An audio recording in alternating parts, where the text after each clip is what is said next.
Capítulo 46. O espetáculo estava encerrado.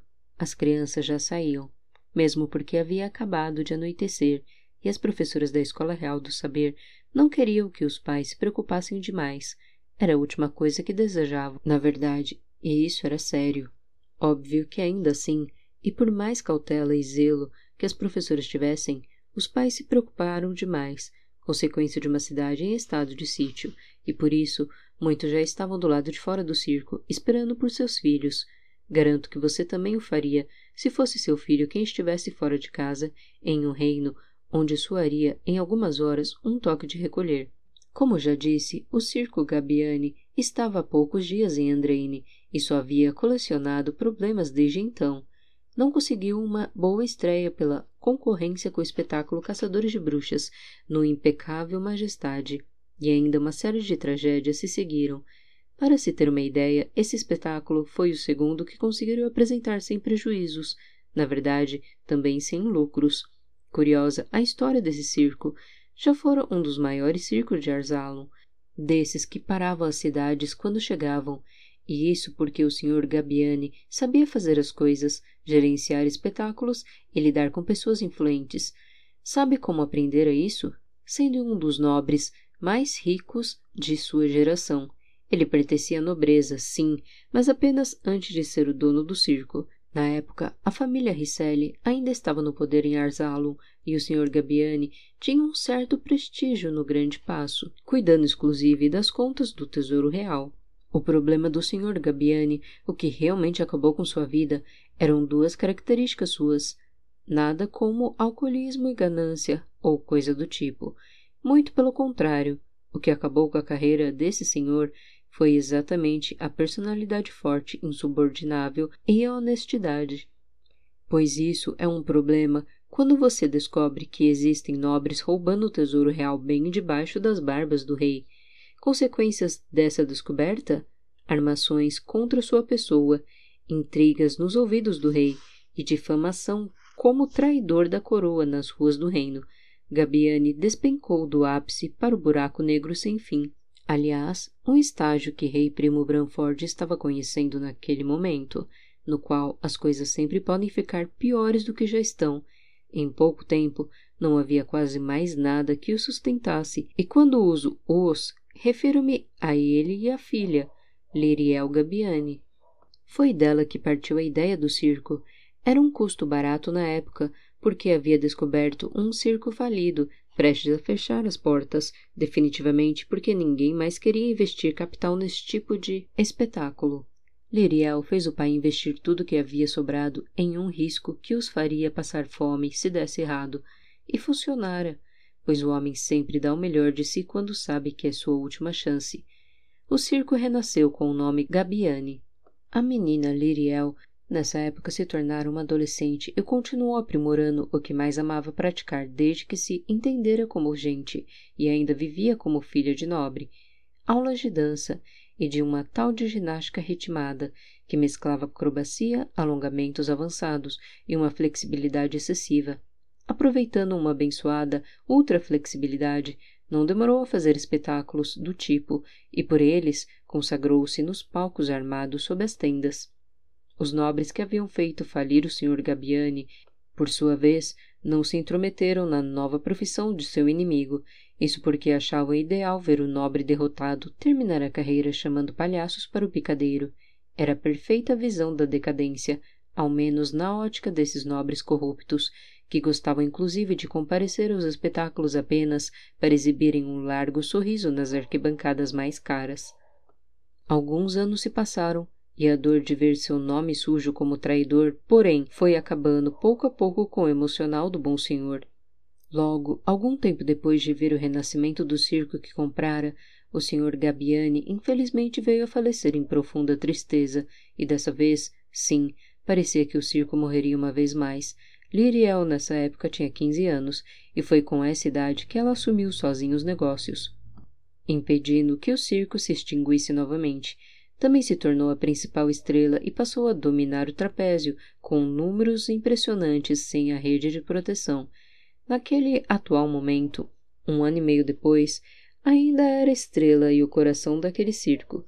Costumava ter um carisma incrível com crianças que a consideravam linda com os cabelos ruivos lisos até o ombro e um olhar que parecia não focar em nada e em tudo ao mesmo tempo, típico de quem tem os olhos claros.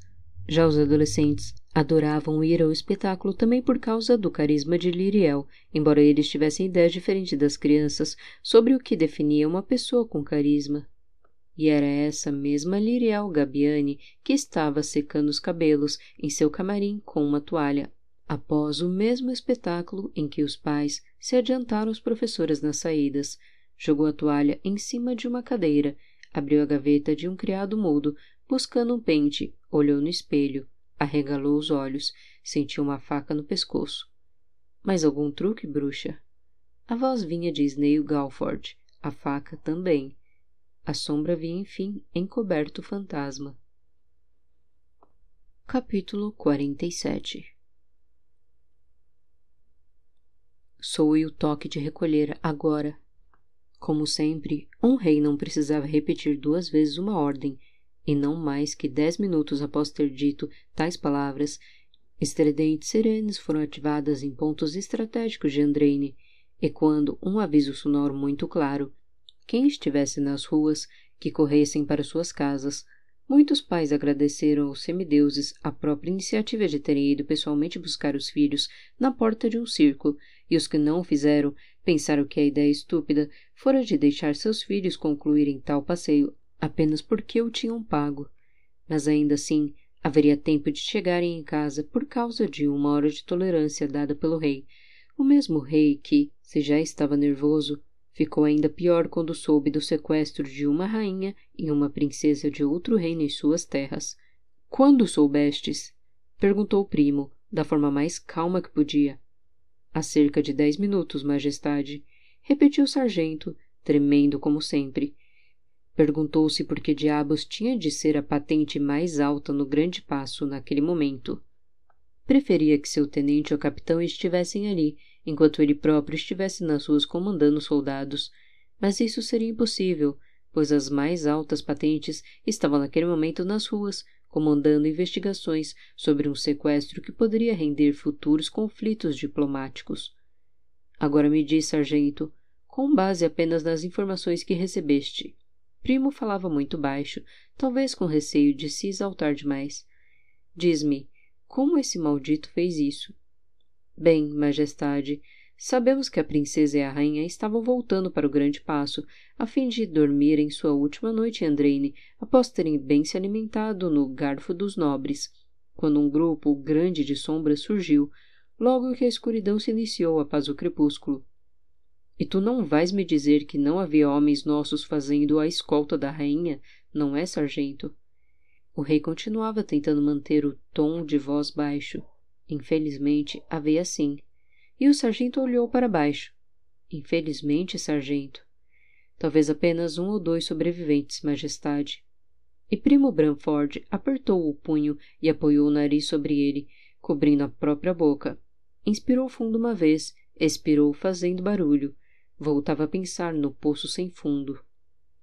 Vossa Majestade, disse Sabino, apesar de saber que a situação é péssima, é meu dever dizer que o sequestro de uma rainha e uma princesa praticamente define minha teoria envolvendo o coração de crocodilo e uma bruxa aqui em Andraine como correta. E por que dizes isto? O rei não queria fazer aquela pergunta, mas sabia que era sua obrigação escutar a resposta. Os maiores rituais de magia negra, e Sabino pesou antes de concluir a frase, exigem grandes sacrifícios humanos. Bam! Era esse o barulho de um punho real, dessa vez rachando uma parte da mesa redonda, que com força tão devastadora e intensa causou enorme estrago. Os conselheiros olhavam assustados e nenhum deles sabia o que dizer, o que fazer ou como solucionar aquele poço sem fundo. Queres teu maldito posto de volta, não é, velho perspicaz? Sabeis que sim, vossa majestade. Pois então que assim seja, Sabino von Fígaro. Nomeou o rei. A partir de agora, novamente estás de volta ao cargo de consultor real e serás considerado a autoridade máxima em artes das trevas. Pensei que não precisaríamos mais de teu serviço, mas provaste que está certo. Isso muito me honra, Majestade, disse Sabino, e Maria e João Hensel se olharam surpresos e boquiabertos. Garanto que vamos superar mais essa crise.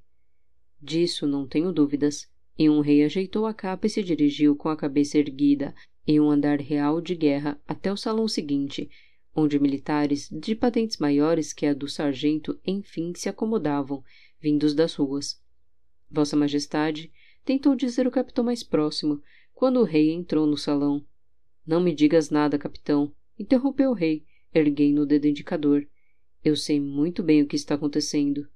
Chegamos ao fundo do poço. Capítulo 48. Devolva, e eu penso se corto ou não sua garganta com o maior prazer do mundo. Foi a proposta de Snail Galford. Sinto lhe informar, querido, mas seja o que for que pretenda fazer, não posso lhe ajudar, disse Liriel, com o cuidado de não encostar o pescoço em uma lâmina que parecia bem afiada. Não me faça perder tempo, garota. Não de novo. O colar de 108 contas, agora. A faca se aproximava mais ainda. Não está comigo.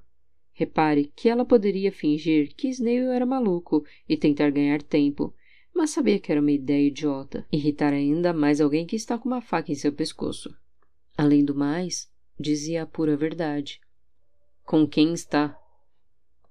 Repare que Snail poderia achar que ela estava mentindo. Entretanto, já tinha experiência suficiente para saber que ladrões só roubam peças como aquele colar se for para vender o mais rápido possível para alguém. Portanto, o estranho no caso seria o colar ainda estar realmente com a garota.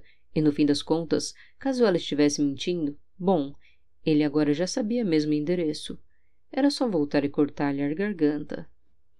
Alguém grande demais para você pensar em tomar. O negro se irritou com a resposta. Virou Liriel de frente para si, pegou-a pelo pescoço e ergueu-a, pressionando-a contra a parede e sufocando a pobre menina que agonizou. Bem, verdade é que a jovem poderia ter aprendido artes marciais ou um mínimo de autodefesa, mas tinha um legítimo trauma com armas e lutas, que a tornava a mais frágil das pessoas nessa situação, tudo em virtude da experiência com a morte do pai. Cora... Ela tentava falar, mas a voz não saía. Cora, que diabos é isso? Snail demorou para perceber que estava apertando demais o pescoço da menina. Era a consequência de agir com raiva. Afrouxou um pouco o aperto e a escutou dizer, para sua surpresa, coração de crocodilo. Respondeu Liriel, rezando para não apagar totalmente. Snail soltou o pescoço da garota com um susto. Liriel desabou no chão, colocando as duas mãos no pescoço e se perguntando como não morrera sufocada. Já Snail se perguntava o porquê daquilo. Se ele havia invadido a mansão dos Gardner para conseguir o colar a mando de Jamil, e se aquela menina também pelo mesmo motivo, então o pirata estava armando algum plano maior do que ele pensava, envolvendo as sombras e os fantasmas. Olhou novamente para a menina. Não iria mais cortar a garganta da garota, nem nada do tipo. Sabia que não era ela o inimigo. Estava irritado. Tinha a impressão de que não podia confiar em ninguém neste mundo, fosse homem, mulher, pirata ou rei. Sabia que algo grande iria acontecer e precisava descobrir, já que agora era um agente duplo e trabalhava para ninguém menos que o rei Branford.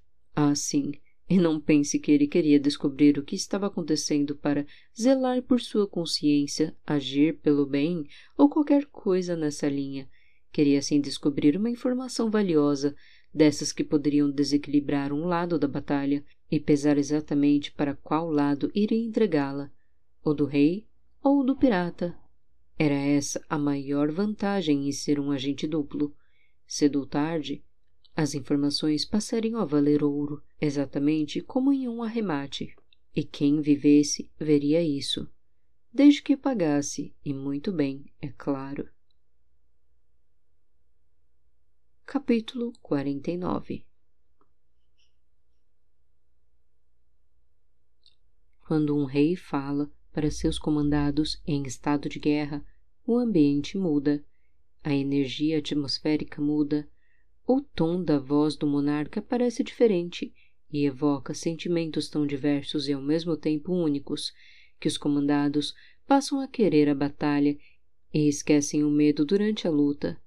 É como se uma orquestra invisível e inaudita rufasse harmoniosamente tambores inatingíveis e cornetas e bombos e todos os outros instrumentos tomassem vida, cada qual em seu momento adequado, de acordo com as palavras do rei e da necessidade de atingir determinado sentimento.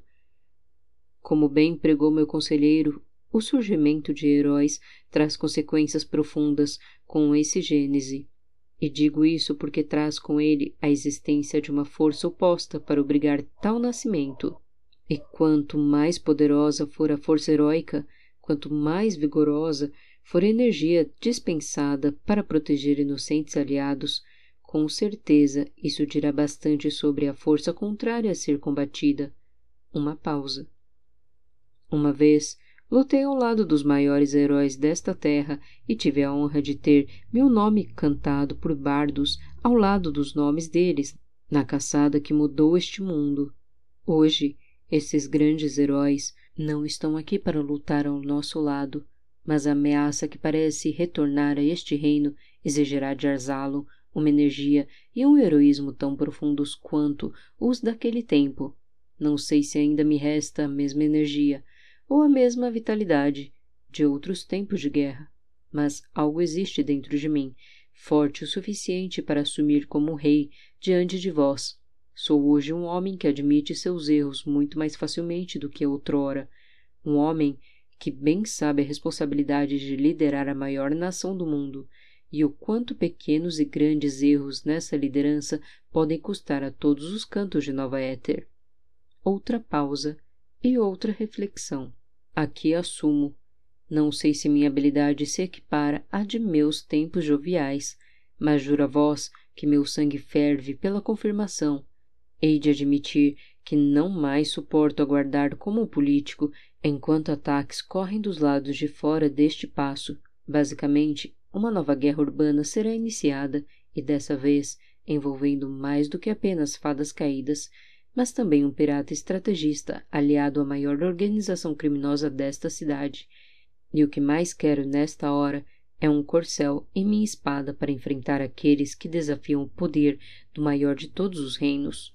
Soldados, preparai-vos para a batalha, pois vosso rei hoje é um guerreiro como vós, pois agora o momento se faz. É a hora de renascer no fogo da fênix. É a hora de dançar sob a lua de sangue. Se ela existisse, a orquestra invisível teria aumentado o tom naquele momento de clímax. Ah, sim, teria feito isso com certeza, para fechar seu espetáculo etéreo no momento mais heróico e sublime, o mesmo em que o rei Branford retirou lentamente uma espada de 2 mãos da bainha e concluiu seu discurso, firme como uma rocha, de frente para um exército que o seguiria até a morte. Senhoras e senhores, é hora de caçarmos algumas bruxas. Fim do ato 2.